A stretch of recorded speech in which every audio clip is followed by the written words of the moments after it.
stare directly into the eyes of the person on the screen. They seem sincere, maybe a bit intense. Their words hang in the air. Have you ever felt like someone was pulling your strings and you didn't even notice until it was too late? We've all been in situations where we felt pressured to agree to something we were uncomfortable with. Maybe you felt like you were being manipulated. Like the person you were talking to was trying to control how you felt or what you did. If you've experienced this, know that you're not alone. There's a term in psychology called dark psychology, which is the use of human behavior, emotions and thinking patterns to influence or control other people. The scary part is that it's not always obvious when someone is using these tactics. It can happen in job interviews, friendships, or romantic relationships. It can even happen with strangers. Let's imagine you have a coworker who suddenly starts giving you loads of compliments. At first, it feels nice. You start to feel good about yourself. But then they ask you for a big favor, like covering their shift on a Friday night. You feel a sense of obligation. The complimenting ends, and the favor asking begins. You end up agreeing to help them out. Why? Because the compliments made you feel good. That positive feeling stuck around until the point when they asked for a favor, making it easier for them to get what they wanted from you. This is a simple example of manipulation, but it's effective because it preys on our natural instincts to be kind and helpful. Dark psychology can also involve more subtle tactics like playing on your fears or doubts. Maybe you're planning to quit your job. Suddenly your boss starts acting like a mentor, offering guidance and support.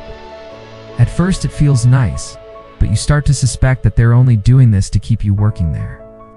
Your intuition tells you that something's off, but your critical thinking is clouded by their seemingly friendly behavior. But here's the key takeaway. Dark psychology tactics aren't always easy to spot, can be hidden in casual conversations or behind fake acts of kindness. This makes it even more important to be aware of the signs of manipulation, so that you can protect yourself. So how do you defend yourself against manipulation tactics? Here are a few steps to consider. First, recognize the signs. When someone tries to pressure you into a quick decision, especially after a long period of silence, it's a red flag. Take your time to think things through. Don't let anyone rush you. Remember, a manipulator doesn't want you to think. They want you to act on impulse. Second, slow down your response. When someone is trying to manipulate you, they usually want an immediate reaction. They want to catch you off guard so you don't have time to think clearly.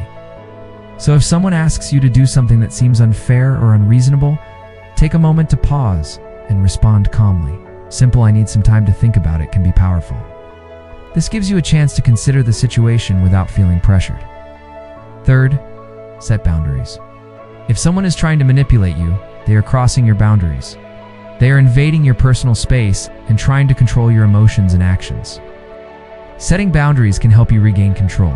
It can be hard to say no, but it's important to remember that you have the right to refuse to do anything that you're not comfortable with. Fourth, seek a second opinion.